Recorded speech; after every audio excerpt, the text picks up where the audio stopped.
Hello, I'm John Aldridge and I'm watching the Redmen TV.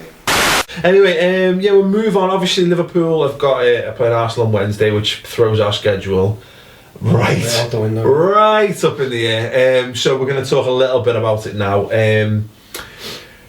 We discussed this in part one of the subscriber show, Chris, that this is once you get Oldham out the way, Arsenal and Man City, two very tricky fixtures, having had a run of very fairly winnable games, Man United notwithstanding. Is it about time we go and it's about time we went and beat a good team, really, isn't it? It is, yeah, and I think we do need it, and we need it as fans as well, as we spoke about in part one. I don't think there's a side above us that I'd rather have a go at than Arsenal. Yeah. In that regard, City, I think it's going to be a much more difficult game. But Arsenal, they're up and down. They're like us in many ways, and that's why we're so close in the table. Yeah. You win some and you lose some with Arsenal. It depends what team turns up.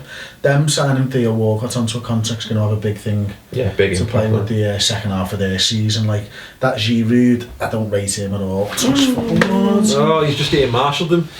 Is Lucas Podolski injured at the moment? I think so. I think he might have been injured because Giroud's been getting the starts up front. Arteta's been out, hasn't he? I don't know whether he's going to be back in for the Liverpool game. No, interesting. What's the fact is, Mike, we had the problem we faced with Arsenal at the start of the season was we were taking tentative baby steps into a new world of tiki-taka, as it were, and Arsenal have been doing it for 15 years and basically just made us look shit. Yeah, and we started Nuri Sarin when he'd been at the club a few days. Yes, we did. And Arsenal fans... And Santi Cazorla tore us a new bottom. Yes, and Arsenal fans sang songs about Robin Van Persie molesting women, which was always, I think, banter. Yeah, good one. Banter. Molestation banter. Way. I don't know what do that before. 20 minutes ago. No, I don't know what count you made. Sure we did. No banter and molestation, Arsenal fans. I don't know how you do it down south, but no, Mike. Look, in fact, no, Chris. I'll come to you. I'll come back to you in a second. Good point. Good point. Well made. Have we developed sufficiently to be able to go and beat Arsenal at their own game this time around? I think so, yeah, because I think we do play a massively different passing game to Arsenal. I think Arsenal they still like the short ball too much, and I think Liverpool with Gerrard playing sort of long balls have got a different passing game to them, and one that's slightly more dynamic and not so not so hell bent on scoring a really pretty goal. Yeah. I don't think Liverpool got any problem with having 3 passes up the field and scoring a goal. Well, look at that Enrique to Suarez Newcastle goal. Yeah. And even Lucas's pass for Suarez's goal through Sturridge. Yeah.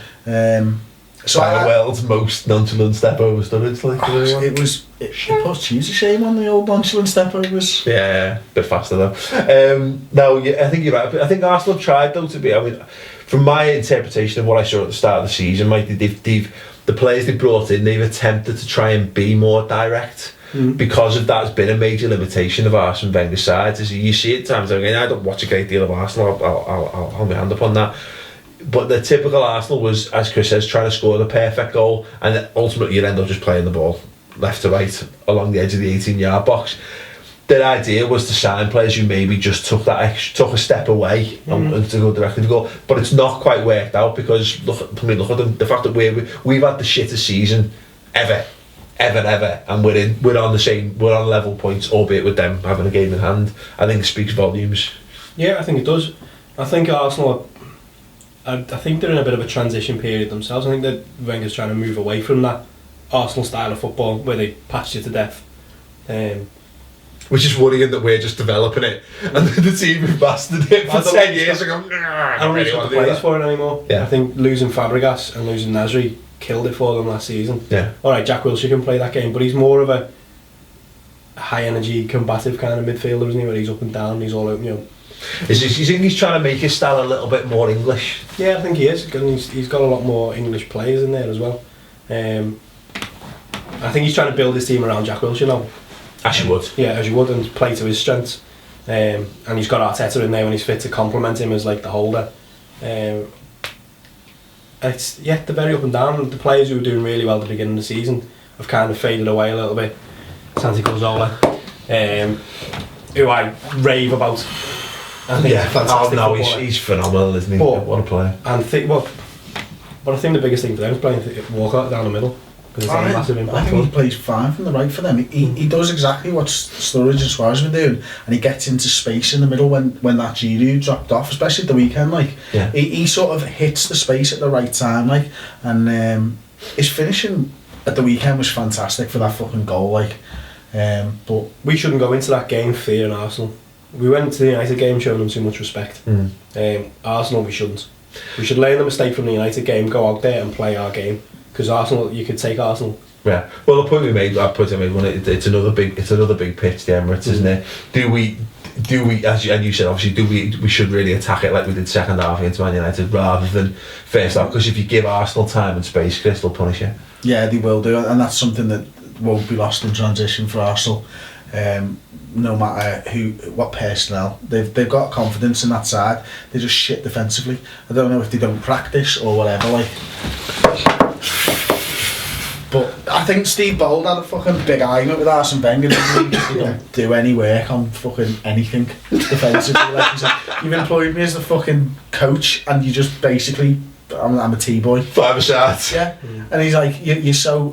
No, apparently they had a big argument because all he does is pass and move and pass and move. He's like, no, we need to drill defensive situations, and Arsene's not got any time for any of that shit. Like, no, I'm playing with my children. Will you please leave me alone, Steve? Yeah, that's exactly how it went down. Okay then, anyone? Chris, have a punt at the start of 11. for us, yeah. Bradley Jones. I thought we might be doing Arsenal for a change. No. Andre Wisdom. I think it's gonna be Skirtle and Agger. Skirtle back in. Yeah, Skirtle and Agger, Johnson. I've got a funny feeling. I'm not going to sing the song. Just the way you said. It's going to be Gerrard, Lucas. I think he's going to bring Allen back in and maybe drop Henderson. Go on. We'll talk about that in a sec, but go on. Yeah, and then down in Sturridge and Suarez. Excellent. Mike, I'm praying to God that we don't start Allen. Look, I've got loads of time for Allen, and I think he's going to be a smashing player for Liverpool. And I don't want him to become the new Lucas, the new Jordan Henderson. Fucking I need. I know all that we do need. We need a scapegoat, don't we? For at all times. Sign Jimmy Traore back.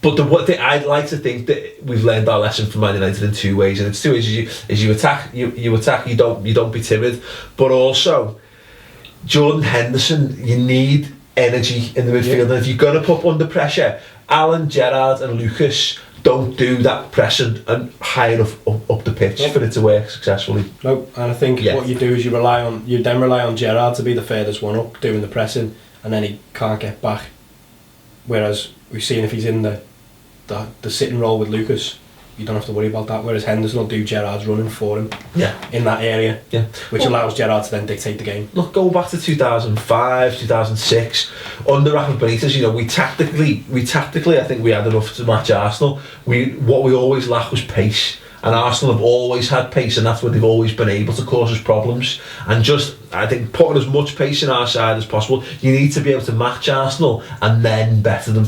And that's when I think that it comes down to tactically, of course, but then bits of individual brilliance. And I don't think they've got a player. They've not got a player in Suarez's calibre. I don't think in that side they've got some very good players, and I think arguably probably a few. They've got a little bit more quality in theory, because Giroud should be boss, Podolski should be boss, Walcott is a very good player as well. They've got rid of Shamak, bonus. So I think it's going to be close. I think it's a very close one. Let us know what you think the starting 11 should be. We, as we've mentioned, thanks to the midweek games, we're filming this a whole 8 days before the game takes place. Amazing. So obviously half the team could have got crocked against Aldermore.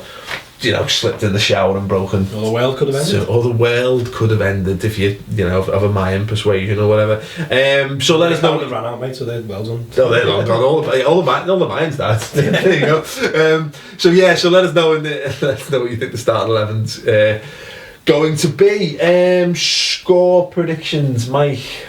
I fancy us to win 2-1. Excellent, Chris. Seconded.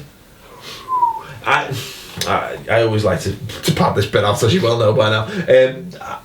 I've got a feel this is the game. This is the winnable game. I think of the ones we have. I think City's going to be a struggle, and also because of City and the Man United fighting for the titles and there's other things going on there. This is the team. I think it's important that we do something to Arsenal here. So, although I want us to, I would also take a draw. So I'm going to say 1-1. But I do really want to see one of you be Both of us. In fact, even better if it's both of you, because then that's Right. because you've We've won 2-1. Yeah. Probably should have paid more attention to the fact that he's probably had the same score. Yeah, let us know your score predictions. Yeah, please tweet me at the Redmen TV. If you're watching this on the subscriber show, I apologise for battering your heads with this, but if you're watching this little bit on YouTube as well, vote! Go and vote for us in the Shorty Awards. You know how to do it by now. We've now got 10 days, and we need we need 2,000 votes from you. So get on. It takes 2 seconds. Please, time's running out. The voting closes on the 10th of February, so the window for getting it done is closing as we speak. So please do get your mum, your dad, your dog, your nan, and your granddad to do it too. Yeah, thanks very much for watching. Dave, how are we doing for time?